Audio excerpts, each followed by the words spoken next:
On pourrait appeler ça un collège hors les murs, pour résumer pas mal de choses qui sont dans le projet. Des choses qui existent déjà dans le collège que je dirige, et puis des choses qui ne sont pas suffisantes, sur lesquelles il faut aller plus loin. Pour les enfants, deux grands sous-volets, l'extérieur et l'intérieur. Donc voilà, je vais d'abord parler de l'extérieur, et après l'intérieur. L'intérieur, c'est l'intérieur de la personne, je joue un peu sur les mots. L'extérieur, c'est l'extérieur de la classe, et l'intérieur, c'est l'intérieur de la personne. L'extérieur, l'idée, c'est de s'imposer, mais ça c'est un grand défi, et c'est ça une des choses qui nécessite, à mon avis, le plus de travail. Un pourcentage de temps, j'ai mis 30%, mais là-dessus, je m'en fous un peu, mais de s'imposer un temps significatif, et donc pas à la marge, du temps de classe en extérieur ou en situation réelle. Alors, c'est quoi l'extérieur? En fait, c'est la nature, la forêt, le littoral, un verger, un potager, un poulailler, mais c'est aussi un atelier vélo, la ville, une maison de retraite, enfin voilà, c'est l'extérieur déjà de la classe. Et quand c'est vraiment un extérieur, c'est encore mieux, mais c'est pas toujours possible. Il y a déjà des extérieurs de la classe qui sont des intérieurs qui sont quand même très intéressants pour pouvoir mener une enquête. Quoi faire? Construire, jouer, enquêter, rencontrer, réaliser. Voilà, il y a pas mal de choses à faire. Mais dans un esprit de structuration pédagogique, ça peut être ramasser des matériaux puis l'exploiter en classe. Ça peut être apprendre une notion puis l'appliquer en extérieur. Ça peut être créer, s'entraîner, puis présenter son travail en public. Là, c'est plutôt pour les questions artistiques ou de langue. Confronter pour faire bouger ses représentations, donc aller vers l'extérieur pour justement confronter ça. Voilà un petit peu rapidement, encore une fois, je vous la fais en condensé. Hein. Il y a pas mal de domaines là, qui nécessiteraient ou qui nécessiteront demain matin des discussions. Mais que ça soit vraiment, quand je dis 30% du temps, ça fait 1 heure sur 3. Ça fait 1,5 jours par semaine, ça fait 2 semaines par période. Quelque chose de signifiant. Voilà. Qui soit pas. Alors, en schéma derrière, il y a aussi les écoles maternelles en forêt. Hein. Ça, c'est du 100%, ou pas loin. Hein. Ils arrivent à faire en Danemark 3 journées à l'intérieur sur l'année. Fondamentalement, j'y crois pas, parce qu'en plus de ça, il faut aussi que les enfants continuent à apprendre à être en classe assis et à écrire. Donc la question, c'est pas de basculer entièrement sur des hommes et des femmes des bois, des sioux qui passent leur temps à l'extérieur, mais un équilibrage ou un rééquilibrage, mais de manière signifiante, pas avec une sortie par période en forêt où on va faire un herbier, quoi. Et vie d'équipe. Alors pareil, que ce soit signifiant. Donc des équipes dans la classe, donc des équipes c'est entre 5 et 8. Pas plus et pas moins. Voilà. Mais qui puissent vivre soit des services communautaires, donc du temps de service. Alors, nous, dans l'établissement, par exemple, ils nettoient la classe en fin de journée, ça c'est pratiquement partout pareil. Alors, ils ne sont pas en équipe. Hein. Les services communautaires existent déjà. À la cantine, on pourrait imaginer, là, nous, c'est ce qui se passe. Les enfants participent au service de la cantine. Ils aident les petits à manger, ils nettoient les plateaux, ils servent les entrées. Mais là, ils ne sont pas en équipe. Tu fais la distinction entre le groupe classe et l'équipe? Oui. Oui. Un groupe classe, c'est 4-5 équipes, suivant la taille de... C'est entre 5 et 8 enfants. Voilà. L'idée, c'est que ce soit des équipes qui soient trimestrielles, qui puissent tourner après, qui puissent être utilisées pour les projets scolaires, les apprentissages scolaires, mais aussi les projets en dehors de la classe, qui puissent peut-être passer certains repas ensemble, vraiment vécus comme tels, et puis qu'il y ait un conseil d'équipe. Aujourd'hui, la pédagogie coopérative a un conseil de coopération, où toute la classe, mais on peut imaginer, pour être plus rapide et pour prendre... qu'il y a un conseil d'équipe par semaine et que c'est uniquement les délégués d'équipe, par exemple, qui se réunissent avec le prof principal pour faire un point sur la semaine. Voilà. Là, on est plus proche, quand on fait ça, du fonctionnement scout et moins de la classe coopérative. Mais c'est là qu'on voit qu'on a des mélanges à faire et des choses qui peuvent à penser. Mais en tout cas, que l'enfant ne passe pas de « je suis tout seul » à la classe. Où il y en a quand même beaucoup qui ont du mal à prendre la parole dans la classe. On voit bien qu'on essaye de développer les travaux d'équipe.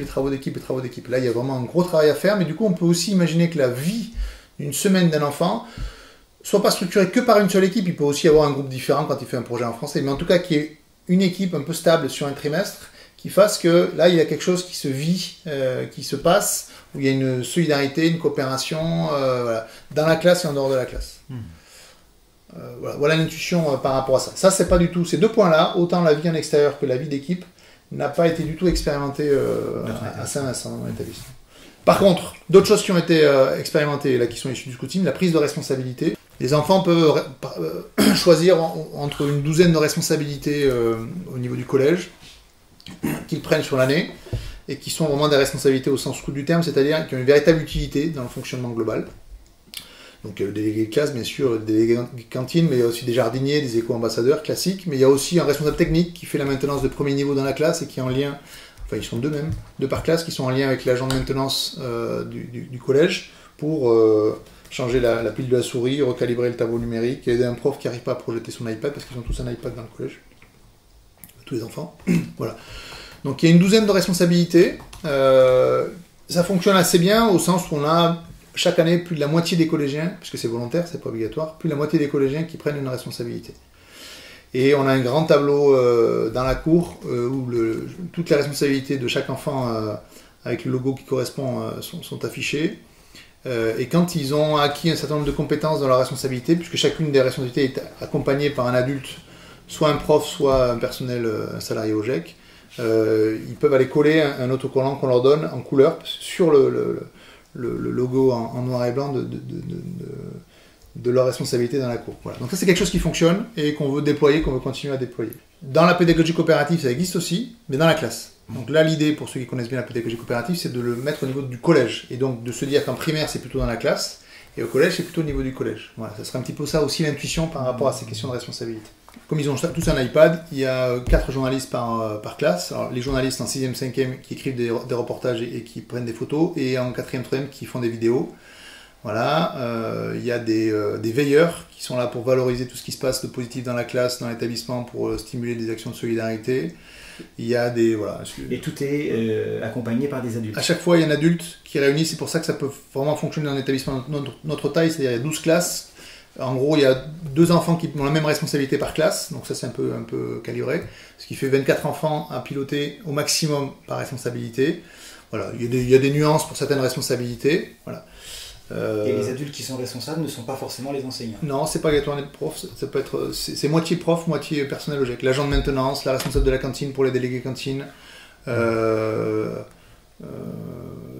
la CPE pour les médiateurs, puisqu'il y a des enfants qui sont médiateurs, qui sont formés à la médiation, et qui donc assurent la médiation entre pairs en 4e, enfin ce sont des 4e, 3e qui l'assument pour l'ensemble du collège, des tuteurs en 3e qui font du tutorat pour les 6e. Autre point qu'on a expérimenté, qui est plus classique là, c'est le bénévolat junior. Là c'est des 3e qui s'investissent dans des associations en Daïez.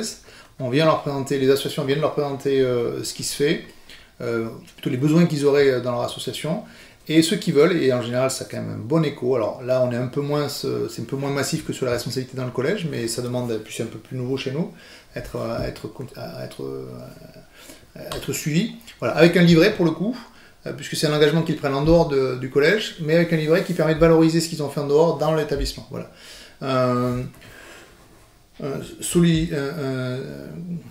Un SoliDrive, voilà, donc des enfants qui vont livrer des courses à des personnes âgées avec le centre social, la Croix-Rouge qui leur fait faire, ils participent à des travaux pas de collecte mais de rangement des affaires, enfin des choses très simples pour des collégiens mais qui sont vraiment utiles et qui sont vraiment liées à des associations extérieures. Voilà, donc service communautaire, j'en parlais avant, voilà, je pense qu'on doit aller plus loin. Donc dans notre établissement, là en temps de Covid par exemple, c'est les enfants qui nettoient leur table avec du pchit virucide et avec des chiffons tout classiques. Voilà. À la cantine, dans la classe, on a comme idée d'aller plus loin et on pense que voilà, nettoyer la cour, nettoyer les toilettes, alors là ça serait peut-être pousser le truc un peu loin, voilà. Mais à partir du moment où moi c'est ce que je fais, à l'inscription, le projet est présenté aux parents, ça fait partie du projet. Et du coup, les parents, ils savent que c'est comme ça, et s'ils inscrivent leur enfant chez nous, ils savent que les enfants vont participer à la vie communautaire. Et à l'inscription, en tout cas, j'ai aucun parent qui étique là-dessus. Au contraire, globalement, ils sont tous contents par rapport à ça. Et je pense vraiment qu'il faut avancer là-dessus, parce que parmi toutes les analyses, je pense qu'il y a beaucoup d'enfants qui ne participent pas à la vie communautaire à la maison, et que ça, c'est un vrai problème. Ou trop tard. Voilà. Alors, les garçons en particulier. Donc l'établissement est un lieu où on apprend et un lieu où on vit. Complètement. Ça, c'est vraiment, pour moi... Alors, ça fait écho aussi à responsabilité, c'est-à-dire que toute la vie de l'établissement et tous les recoins de la vie de l'établissement doivent être utilisés pour valoriser, pour responsabiliser, pour engager les enfants dans cette vie-là. En troisième, le bénévolat à l'extérieur, c'est ce qu'on expérimente parce que voilà, il commence à être grand, mais jusqu'en troisième, en tout cas, le lieu d'investissement et de vie, c'est vraiment le collège. Et pas que la classe. Voilà, encore une fois, là, on est sur la classe coopérative en primaire, c'est vraiment la classe qui est le lieu de vie. Là, c'est l'idée que ce soit vraiment le collège. Voilà. Et du coup, pour ça, c'est bien aussi qu'il y ait des espaces. Alors là, on n'en est pas encore à l'expérimentation, même si c'est dans les tuyaux pour un certain nombre de choses. C'est d'avoir des ateliers. Voilà, par exemple, on est en train d'avancer pour que l'atelier de maintenance soit un peu plus grand et qu'il devienne aussi un atelier vélo. Alors j'expliquerai après parce qu'il y a tout un projet vélo qui rentre vraiment dans la ligne de tout ce qu'on fait là. Mais un atelier cuisine aussi qui pourrait se faire en réfectoire. Réfectoire dans la cuisine. Un atelier réparation, plutôt en salle de techno, ou toujours dans l'atelier de maintenance. Un atelier couture, plutôt là aussi, qui peut se faire dans la salle d'art plastique. Un potager, un verger, un poulailler. Alors ça, pour le coup, chez nous, c'est pas possible en interne. Mais par contre, on est en train de travailler pour que ça puisse se faire à l'extérieur de l'établissement. Voilà. Pour qu'ils puissent avoir ces espaces-là en partenariat avec la mairie, avec des partenaires voisins, pour qu'ils puissent y avoir ces espaces-là, qui soient aussi des espaces d'apprentissage, soit de compétences transversales, soit d'apprentissage de choses... même académique, quoi. Voilà. Alors, on a lancé depuis déjà 3 ans, et ça marche très très bien, un projet vélo. Alors c'est vraiment un projet avec plusieurs dimensions. Donc en 5e, tous les enfants font un cycle vélo avec une association qui est locale, qui est une recyclerie qui s'est un peu centrée sur un atelier vélo, comme il commence à y en avoir beaucoup en France.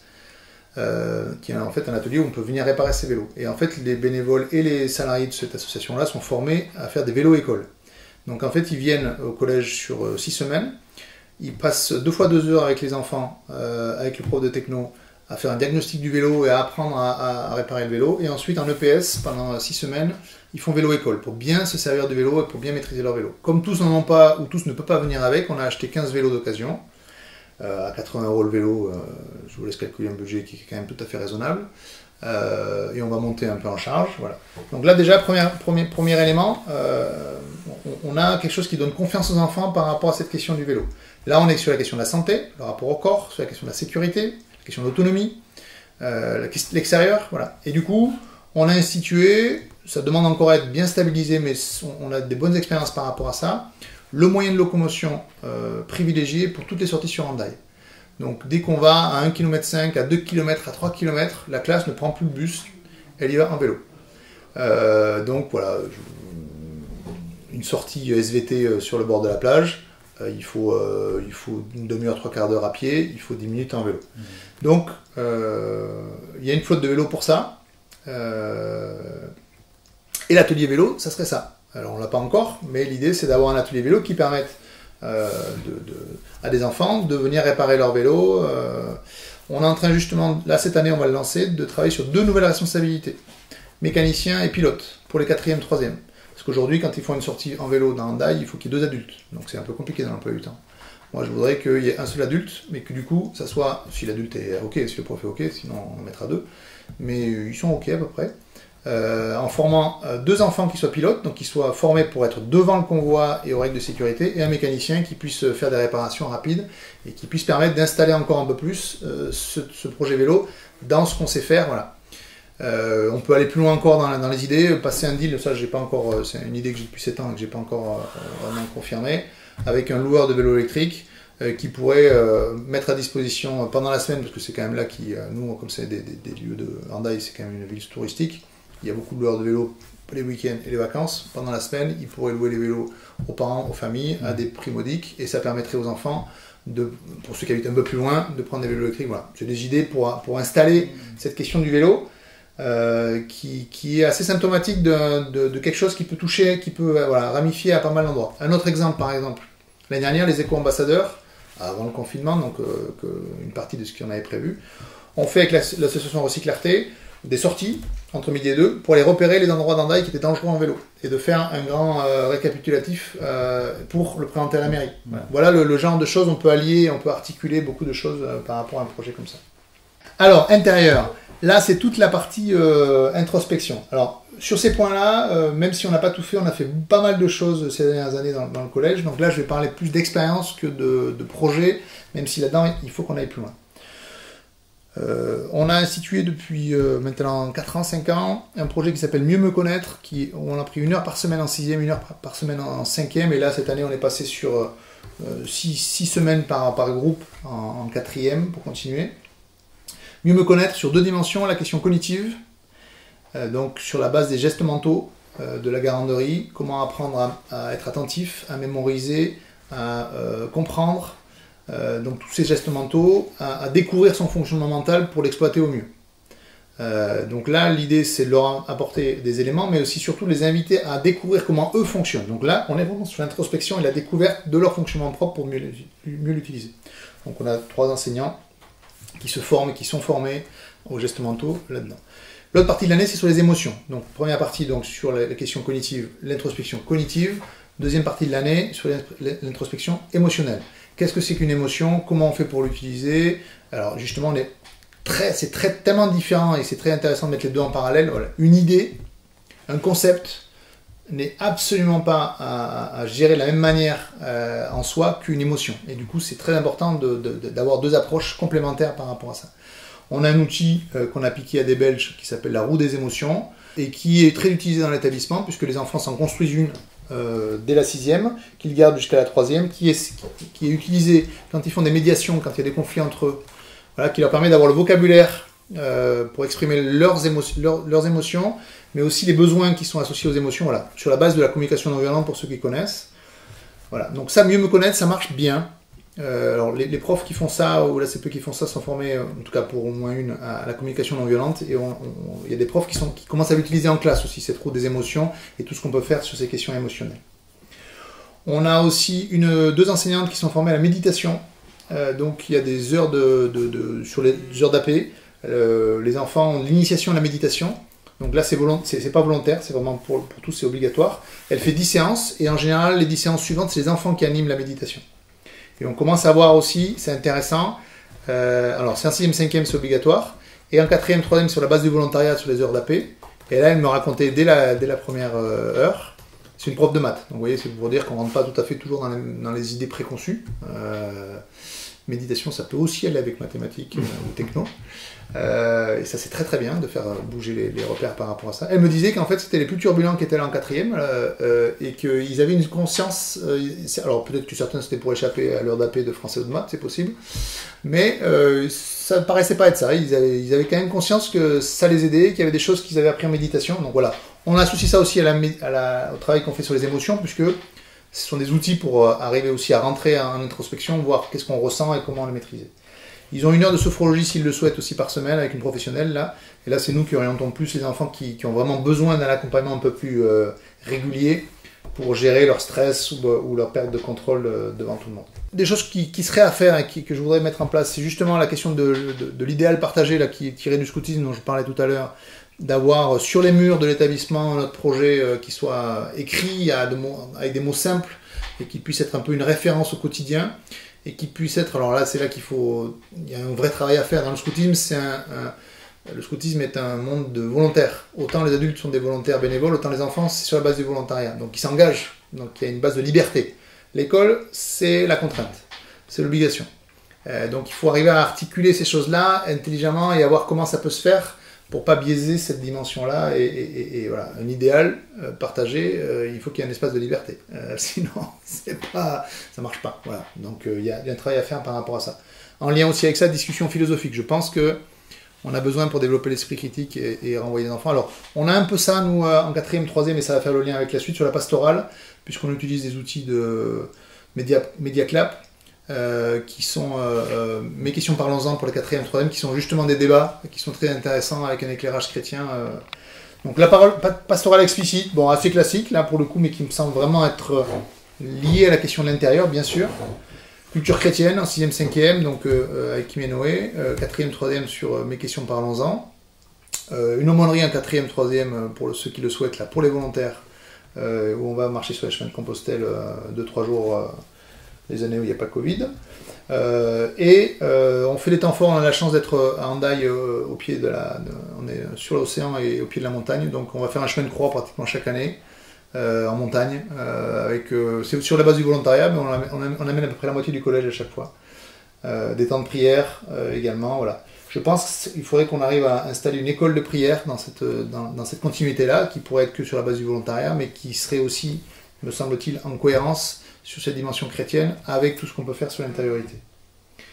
Des choses qu'on met en place déjà, des groupes de parole pour les enfants à haut potentiel, ça a été lancé l'an dernier, ça marche très bien, qui sur la base du volontariat se réunissent une fois par semaine ou tous les 15 jours pour discuter de leurs spécificités, de leurs difficultés.